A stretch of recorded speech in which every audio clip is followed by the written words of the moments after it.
everyone, it's Brian with Goose Gear. I'm going to show you how to remove a drawer from a drawer system and reinstall it. Easiest way to remove it obviously is open the drawer.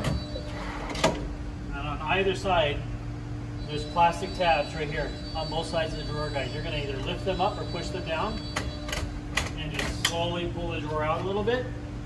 Once the drawer is out to this point, you're going to want to slide it out.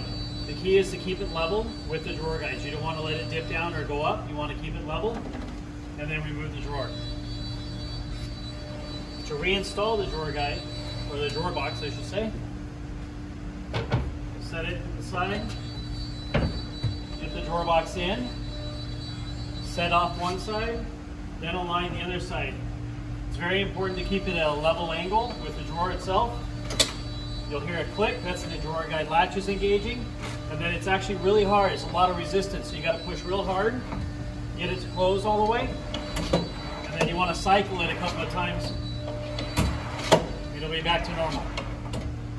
Once you have that, you're all good to go.